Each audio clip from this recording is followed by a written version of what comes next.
All right. First of all, thank you all for joining. This is Ramesh Adhikari.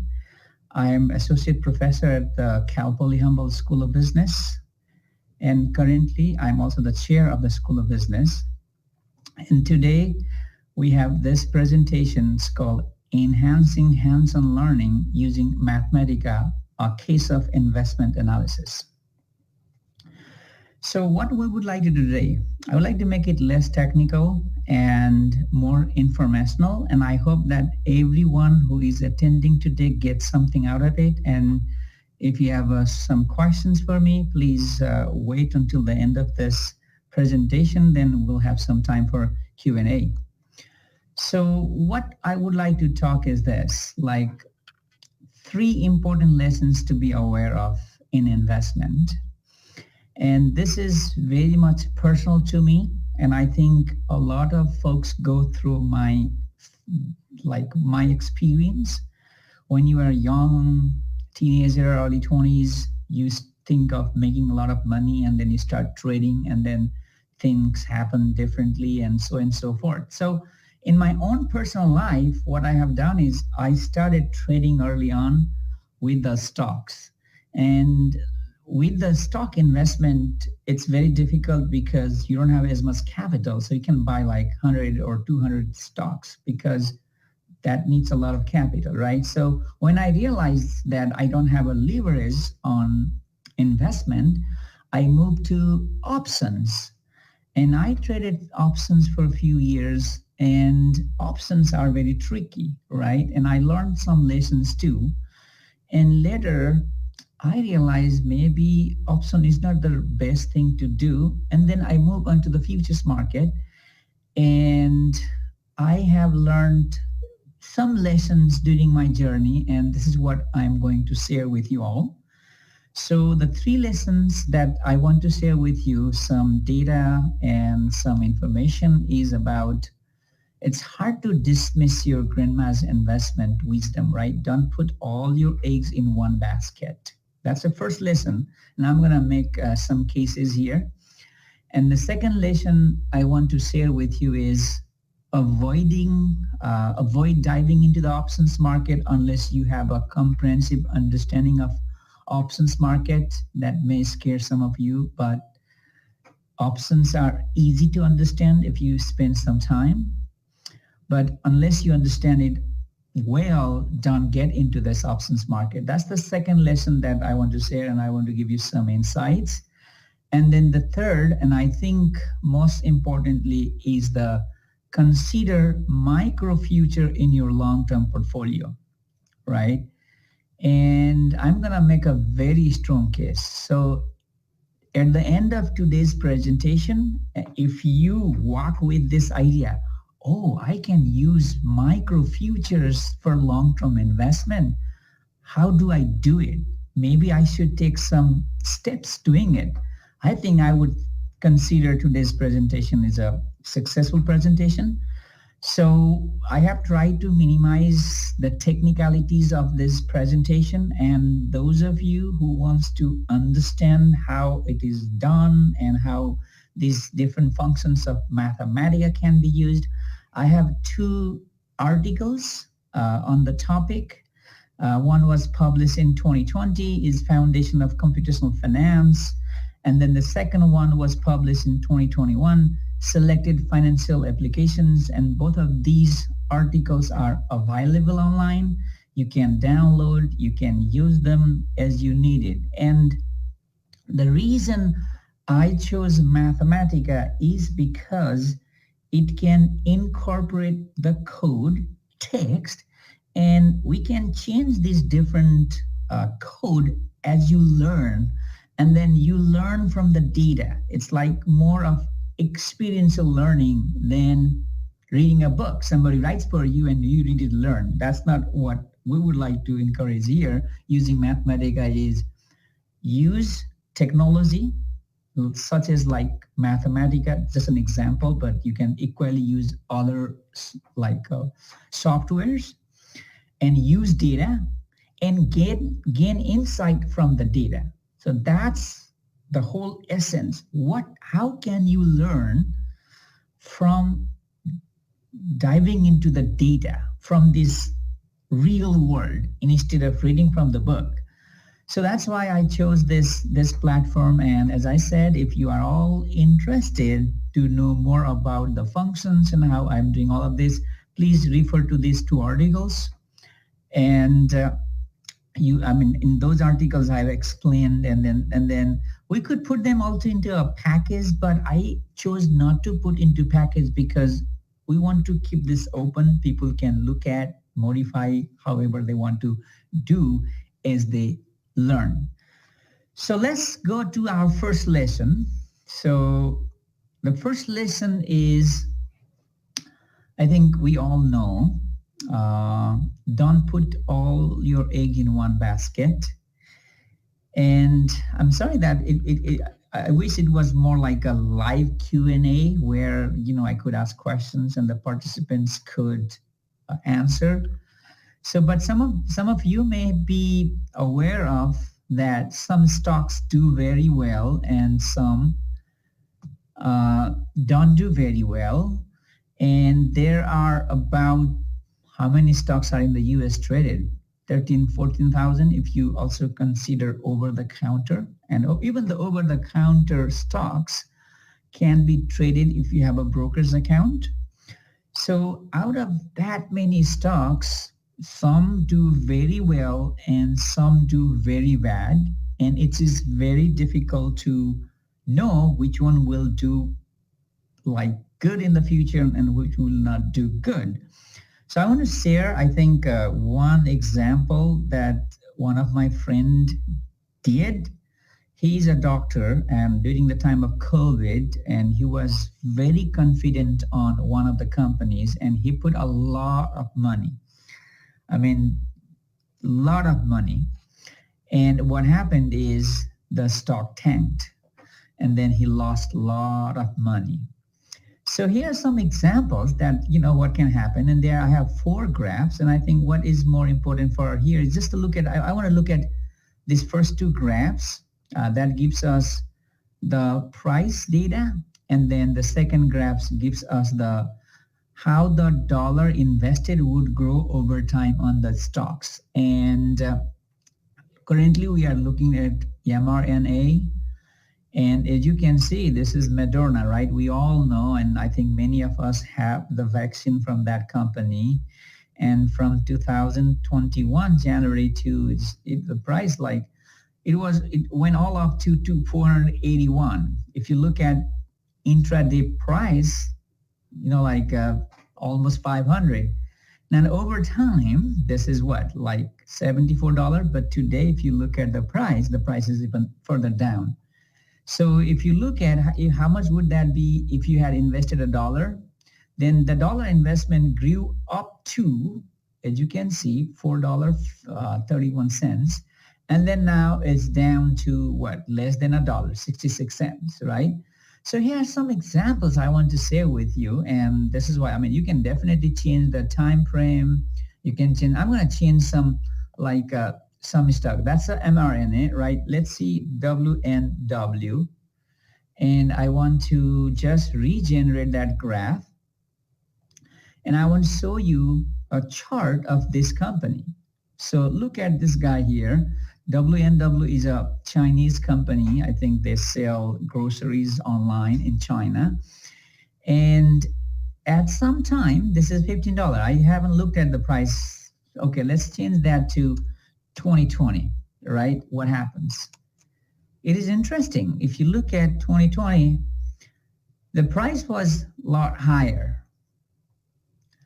So this stock, when IPO was there, it's I think $7, and it went up until like $160, and now it is back to 9 cents or like 9 cents. It's like 9 cents. So the stocks can go from $7 to $160 and can come back to 9 cents, right? Likewise, these stocks you can look at. There's another stock you can look at. So I'm not gonna do one by one, but I can share this slide and you can play around it and see some stocks do very well. For example, this DXCM. If you look at DXCM, And then, okay, I'm redrawing this graph here, DXCM, that now we have the data since 2000. So there's a much fluctuations, right? And then dollar invested right here, it like dollar invested at the beginning of 2020 went up onto like how much? Like $3 and back to what? 1.28, then again up here. And so the essence, what I'm trying to say here is some stocks do very well, but majority of stocks don't do well. And if you put all your stock, all your money in one stock, then there's a probability. I have a lot of friends, and some of you may know your friend who put a lot of money in one stock and they lost a lot of money.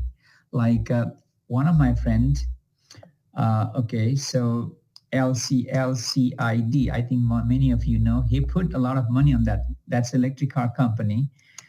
And, this is very volatile, like from $10 to the $60 and back here, $60, and then again now back to $5 or $4 now. So the whole idea, the essence I'm trying to say is that the stocks are very volatile. It can go 500, can easily come back to $25. And some stocks can even go to less than $1 from $200. So one lesson that we should be aware of, don't put all that money because anything can happen in the stock market. And stock market moves in the, like a momentum. And if you fail to get that momentum, it's hard to realize the profit. So what's the best way to invest then? Then you need to invest in a more broader ETF or portfolio like NASDAQ 100 or S&P 500, right? And I have many other functions I have here. I'm not going to run it again. You can use this function. And I have many other functions in that article that you can use to analyze stock. Screen stock, analyze stock, compare performance of the stocks, and then help you find out the best stock, right?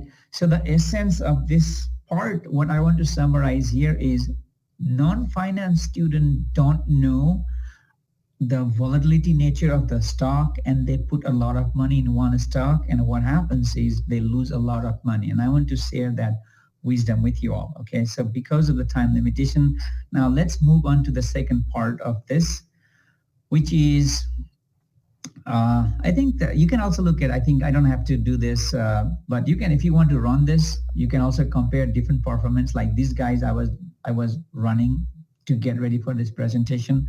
Some stocks like Tesla in the 2022 until like yesterday, the holding period return was 464%.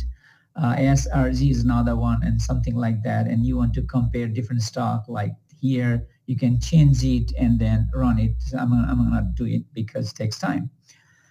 So the next thing I want to share is about the options market, and this may be sorry, this is I thought I went to the next slide. Oh, I went to the first slide. So the next slide. Next slide. Previous slide. Okay.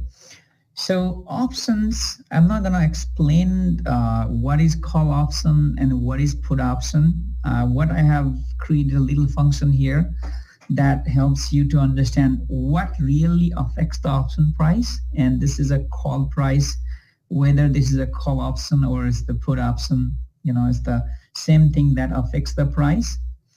And for example, here, if the volatility is changing, let's say the volatility is from 15%, it goes to 40, 60%, the option gets more expensive, right? Likewise, time to expiration, if you increase the time to expiration, options get expensive. If your strike price is higher, call gets cheaper, but the put option gets more expensive if your strike price is more, right? And with the volatility, whether that's a call or put, the price changes. So what you need to remember is that there are these factors, they affect call and put. And if you don't know how to select strike price, and then if you don't know the expected volatility, how it's going to work, then the options market can really be against you. So that's why a lot of people, especially the big institutional investors, use options to make money by selling it. So when you are individual investors and want to use the option, it's very tricky. One has to understand the technical aspect of this call option and put options. But there are a lot of ways you can combine this call and put and design your strategy. And there are a lot of folks who make a living using call and put option trading strategies. So if you are interested, there are thousands of videos on YouTube. You can look at the essence here. What I'm trying to say here for our presentation purpose is that, the call option or the put option is impacted by a lot of like interest rate, time to expiration, volatility, and also the dividend as well as the price of the stock. So in order to be able to trade options, you need to understand how each of these factors affects option and how to use that information in order to trade options. So that's the thing that you need to be aware of before you dive into options market. And I have here another functions that Mathematica has a built-in function that you can usually use to price option. And here I was using what would be the price of a call and put that expires in a year from yes, I was doing this yesterday. So a year from now, and then you can run any options. But again, this is using the historical data, and history does not repeat most often in the stock market. So history only guides us but doesn't give us the full information and answer. So the volatility is the number one factor that needs to be considered when thinking about this options. But okay, you can rerun it. You can change the ticker symbol, you can change the strike price and the expiration date, rerun it and get this. I want to get to the next point, which is what I really wanted you to learn about the futures market. And there are all kinds of futures, but for us today, I want to share some of the futures that are based on equity indices, gold and oil, like MES, MNQ, MYM, M2K. They're all the equity futures, meaning their value are derived from the equity indices. And there's a one MCL, the micro crude oil future. And then MGC is a micro gold future, and the tick size and the tick value, point value, and the notional value. So what I want to tell you in short is, okay, for now we can ignore tick size. What is tick value? Like tick size means by how much the price moves up and down. That's the tick size, right? And then tick value means when the index moves up and down by that much, by how much a dollar value changes, that the tick value. The point value is important here. Point value basically means when S&P 500 goes from 4,200 to 4,201, how the value of your portfolio will change. When the index will change by 1 unit, that means the value of your portfolio goes up by $5. And MNQ $2 and MYM, this is the Dow futures, $1, and M2K $5. So if you are investing MCL, then 1 point increase or decrease would be $10. So there are a lot of details here which we don't have time. What I wanted to, show you here is, here I'm just plotting some of the historical data, right? So here I'm looking at this is the S&P 500 index data since 2020 to October 30, and you can look at here values. Oh, on the presentation mode, it doesn't show here. Maybe I can run, but okay. So you can plot it, right? And then you can also look at, okay, here you can see this is a interactive trading chart, and I can see here, for example, for this guy here, S&P 500 index, back in when? December 2022, the value of this index was 3849. And then it went from that point all the way to here up in August 1st, 2023. It's like a 4,600, right? And then now it down to this. So the point is, it moves ups and down. So if you buy a future, one future, and then hold for X number of years, how much would be the rate of return? So that's the part I want to share with you, and I'm sorry that this time is shorter than I thought. So here's an example, right? Let's look at the point value is $5, right? Which means what? Like when S&P $500, like 500 goes up and down by 1 point, by how much dollar do you have to? So this is a point value. So what was the beginning value? Let's say you invested in December 2022. So the value was, let's say, roughly 3,900, right? And then you hold it like 3-4 months or until about 4,600, right? 4,600. So let's say you wanted to buy when the index was 3,946. What would be the rate of return? Then here I have a little, I mean, this is very explicit. I'm going to share with you all, and then you can look at. So I can run this, right? And then see what happens. Okay. Oh, I did the 446, then you lose a lot of money, right? I want to do this 4,600. So 4,600. So in that case, okay. So look at here what happens. In order to buy one future, right?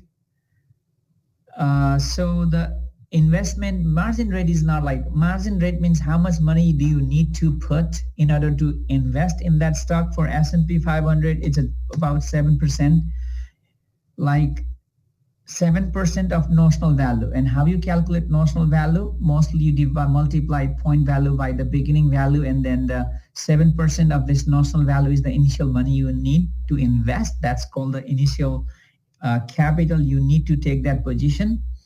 So for example, if you do this, meaning when S&P 500 was 3,900, you needed 1,365 to buy one option, like futures, right? And then you hold on up until like 4,600 and you sell it. How much would you make? 3,500, right? That would be the 3,500. So what is the rate of return? So 156%, right? So here's another example, like NASDAQ. You can Google NASDAQ in 2009. When there was a crisis in 2009, NASDAQ was 1,800, okay, in back 2009. Let's say you bought this, okay, this point value for NASDAQ is 2, and you bought this when it was 1,800, right? Then you sold when it was all-time high, or even today, like 15,000 roughly, right? If you bought this NASDAQ 100 future, micro future back in 2010, how much money you needed and how much would you get return? So here's the one thing I want to share. Like, let's say this NASDAQ is a bit volatile, so they need about 12% of margin. So I'm going to do this. And if you run this code here, look at this, what happens. In order to invest that, buy one futures of NASDAQ, you needed $432. That much money you needed. If you had invested that money in 2009 and hold up until when the NASDAQ was 1,500, you would make 46,000. Then what would be the rate of return? 6,011%, right? So that's a pretty compelling case. Like, which stock if you invest for like 12, 13 years, you would get that. There are some stocks, but you can count them in like they're by chance, meaning you can pick out of these 13,000 stock, you can pick one stock. But the futures are there, you can buy it, right? But you cannot hold one future for like 10 years. The at max on these equity indices, you can hold it for 1 year, but you have to roll over. And whenever you roll from 1 year to another year, you might lose sometime, you might gain sometime. But if you consistently hold that future for a long period of time, then rate of return is very high. So the takeaway message, I know this like 20, 25-minute presentation would not make you understand what I'm trying to say, but the essence is this is a vehicle that you can really use to build capital over time. Let's say now everybody's talking about the recession. I don't know what's going to happen, right? But let's say during our lifetime, we get an opportunity and you get an opportunity to buy stocks, then best way is to buy these micro future. And why this is now? Because micro future did not exist 2009. I mean, first time they were launched in October 2019. And now you and me and individual investors can go and invest. And this gives a leverage investing capacity. That means if you have a 10,000, like buying a house, you pay down payment 5% or 10%, you hold 500,000 worth of house. Likewise here, you just need 12% of money, and then you can hold like you can have a 10,000, but you can hold 100,000 worth of portfolio. And when the portfolio value goes up by 20%, 100%, then your value increases based on the entire portfolio value, not the initial value. So the takeaway message is educate yourself about these futures, micro futures, and get ready for next investment when the times comes. With that short note, I know this is sort of time, so I would like to, Mathematica can be a tool that can be used for educating and learning at the same time. I often use this in the classroom for live demonstration, and students are often excited. With that short note, I would like to stop here. If you guys have any questions.